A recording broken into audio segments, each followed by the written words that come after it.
Hey YouTube, it's Bible Girl. Sorry if you're hearing the dog be a little weird in the background. Is what it is. He's not even on the same floor as me. It's just being loud. Well, today is Fantasy Friday, so for Fantasy Friday, I wanted to talk about Batman v Superman. So, disclaimer, big Superman person. If you fiddle around on my page in the past, you would have seen probably my giant thing about Smallville ending and just talking about a little bit about the Man of Steel movie. I think mostly just the trailer. But I always liked Superman. So I was going into this really hopeful, a little nervous, but really hopeful. So before spoilers, I came into this movie, and if you've seen any trailer, this isn't a spoiler, wanting to see just a couple things. I wanted to see Batman and Superman fight each other. Another bad guy come in and they work together. And I wanted to see Wonder Woman be epic. And those things were met. I wasn't expecting this grand opus or anything like that. And, you know what? I went with my fiance, we had popcorn, and we watched Batman and Superman fight each other, Wonder Woman be epic, and another bad guy pop up.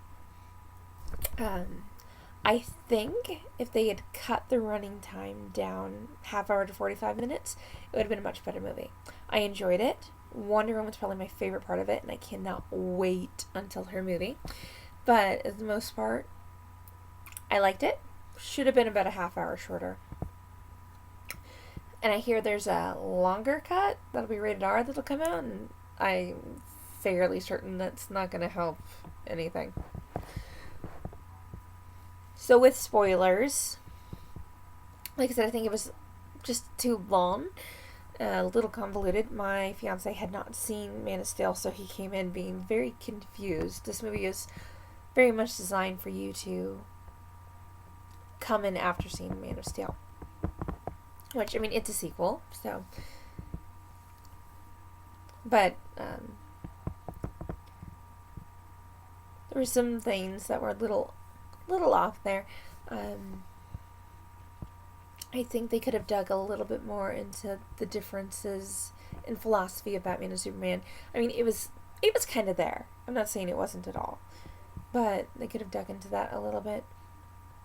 So, the one thing I was terrified about was that DC's trying to become Marvel way too fast.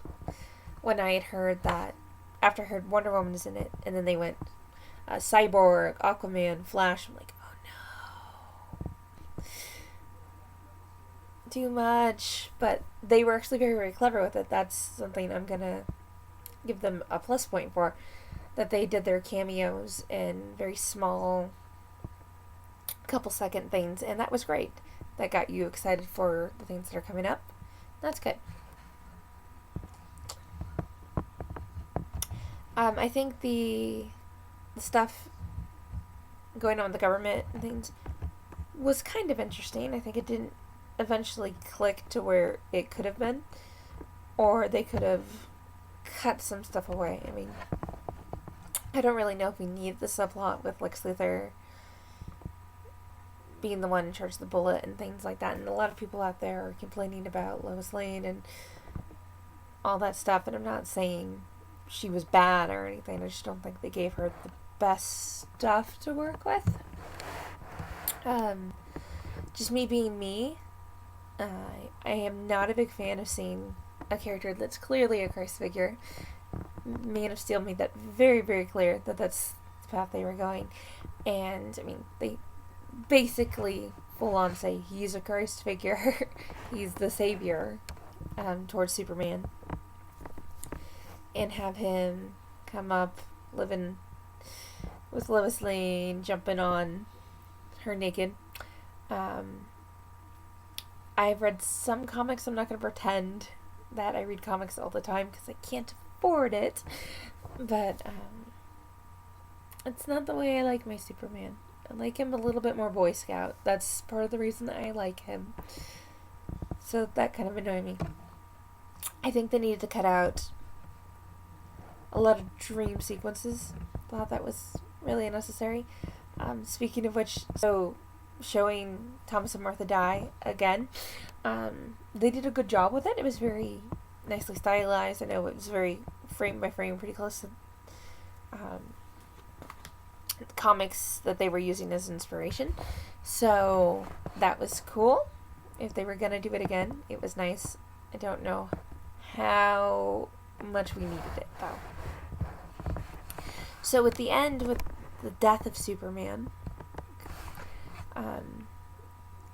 these movies are clearly a hodgepodge of different continuities and different stories and different books, and if you know anything about Superman books, you probably have heard of the death of Superman. And I was explaining to my fiance who the villain was. They totally messed up his backstory, but you know, it's a alternate universe. I can live with that. So like, oh, he's the guy that killed Superman, and then Superman died. I like seeing little homages like the coffin and things like that, just ripped out of the books. But also, I like Superman because he's farm boy, because he's the good. I like Superman because to me, he's a hero, not because of the superpowers, but because of his restraint with them. And he only has that restraint from the virtues he learned growing up with great parents from Kansas. So I liked seeing like the flash and the dazzle that the Superman funeral was having, and the humbleness of the Clark Kent one, and really just seeing that's the guy, that's who he is. And also, real quick before I go, because this is running longer than I expected, I was very, very pleased with the slight change in color saturation.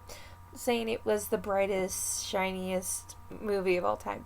But Superman's costume actually kind of looked red and blue. It looked more like Superman, which made me happy. And he had a few more moments that I felt like he was more like Superman in this movie than the last one. And Ben Affleck did a great job. Batfleck, I'm cool with that, and I look forward to seeing him take on that role later. So that was my take on Batman vs. Superman. Should have been called Superman vs. Batman. I will see you guys tomorrow. Have a good day. God bless. Bye.